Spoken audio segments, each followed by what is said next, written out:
Hello there and good morning. I just have changed my recording setup around a bit, so that's why it looks a bit different. I just wanted to talk a little bit more about my sense of devil worship, and to just say some of what I think about that, and how it relates to my past with Satanism and witchcraft and these sorts of things. Now, I've been a devotee of the Horn God for decades, since I was a teenager. He is the first God that I really felt a sort of self-conscious devotion to. You know, when I was in my childhood, I was very interested in Greek mythology, and I had a very specific thing I remember for the god Neptune as I saw him. But what really hit was when I found the god Pan, when I was probably about 12 or so. And the Horn God has been the big thing for me ever since then, really. When I think about it, you know, the Horn God has been the one that I always return to, and the one that has always been there for me, deep within me, in a sense. So that's my background, really. And I've been through many things. I've been through, you know, I found Thelema, and obviously gained a great deal from Crowley's work, and I still get a great deal from Crowley's work. I was very interested in Kenneth Grant's work. And when the whole thing happened in the 1970s with the Sanderses and their covens basically going public and being a big thing culturally, that had an enormous impact on me. And I remember all those pictures, you know, from all the books you could find in W.H. Smith's and various chain stores and stuff like that, on witchcraft and magic. I absolutely adored that stuff as a teenager. Got my first pack of tarot cards from W.H. Smith's. It was what was then called the Rider-Waite pack. Of course, I think it should be called the Waite-Coleman-Smith pack. But I got my first set of tarot cards there. I bought, you know, that was when I was 15. And that same year, I found the book Magic and Occult Primer by David Conway in W.H. Smith's as well, which was massive revelation for me, you know. So that's sort of my background in that way. I'd have to say that when I saw the God of the Witches in what later became known as Wicca, it was just called witchcraft at the time though, what I saw was the devil. It was the devil, and it was the Horn God at one at the same time. It was the devil that I longed for, basically.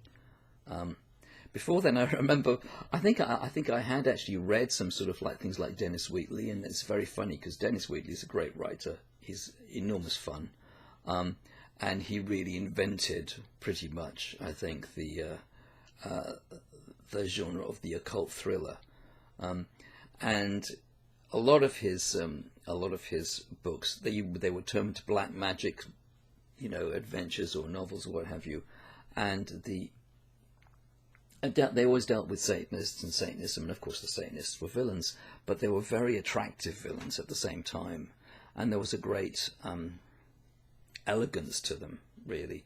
And so there was always this sense you had of kind of siding with the bad guys in Dennis Wheatley and wanting them to really be shown to be the good guys at the end of the day. So there was a lot of that sort of stuff going on, and I really enjoyed that. But then when I saw what Alex and Maxine Sanders were doing, what I saw was basically restoring the Horn God to his rightful place, in a sense. That's how it seemed to me. I can't say it still feels like that way for me. I mean, I don't mean in terms of what Alex and Maxine Sanders were doing, but in terms of what's become of what became Wicca. From what you see, I can't speak for the actual initiatic tradition and what people are actually doing in their covens, but for what's presented outwardly has become so goddess-centered and so so psychologized at times. Everything's become very respectable. It's very psychological. The gods appear almost as psychosocial role models or ciphers, or sociological things or anthropological studies, and I find this so disrespectful, really. I don't like where it's gone, and also the horned god. Where's the horned god gone? Where's this immense power?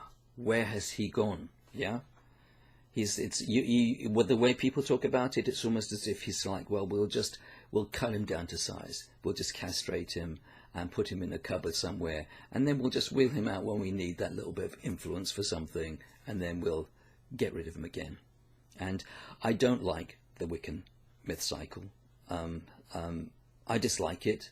I dislike the whole thing of the, goddess gives birth to God, goddess mates God, goddess, goddess sacrifices God. Basically, that's how it's got to be portrayed, or anyway, whatever people originally intended.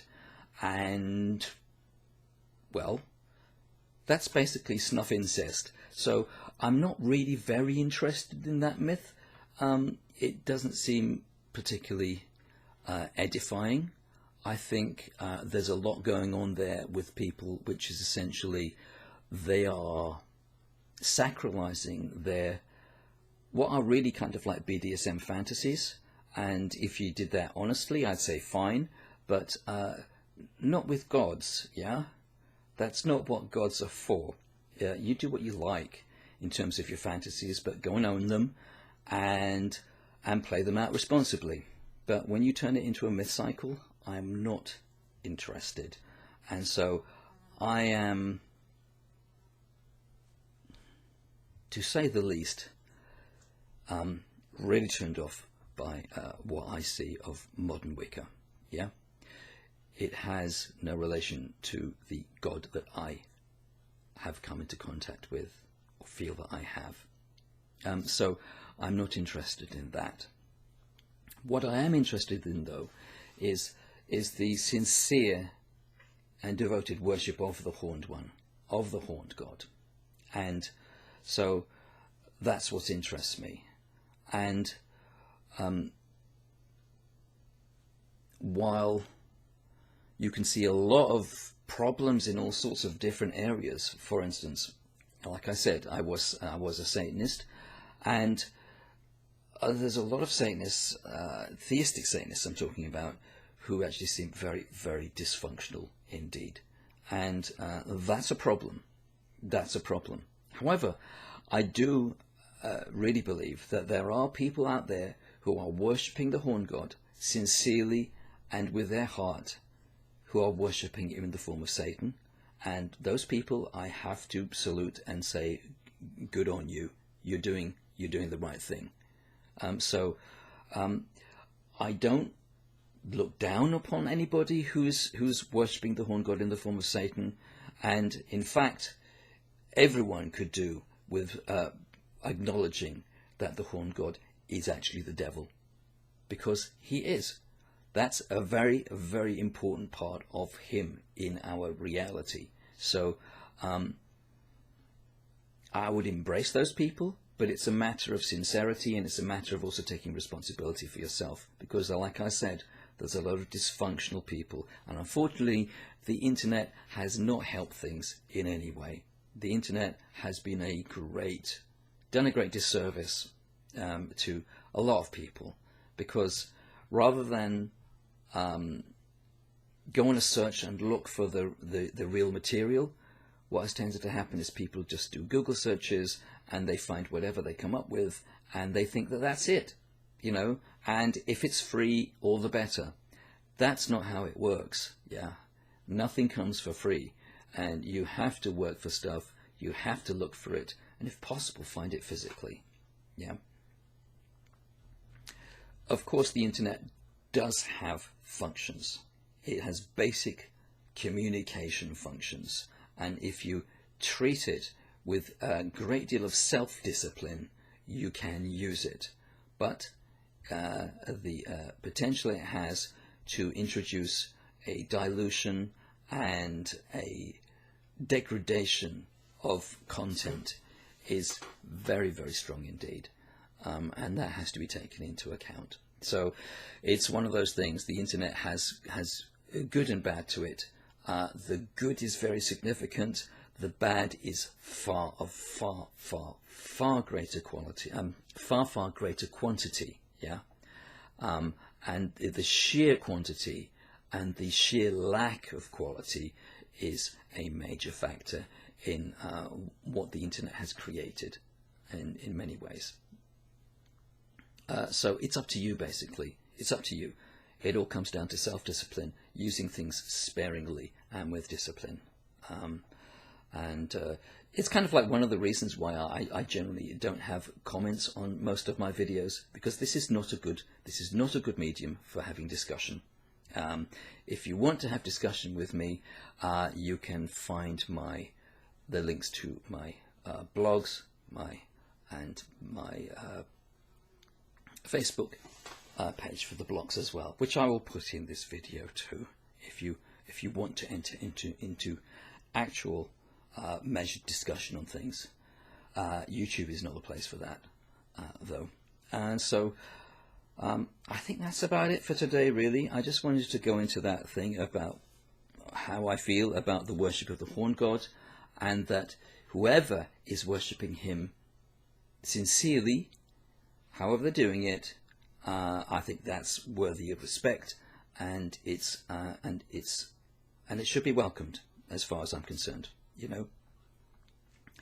know. So that's it for today, and I hope you're all doing well. Goodbye.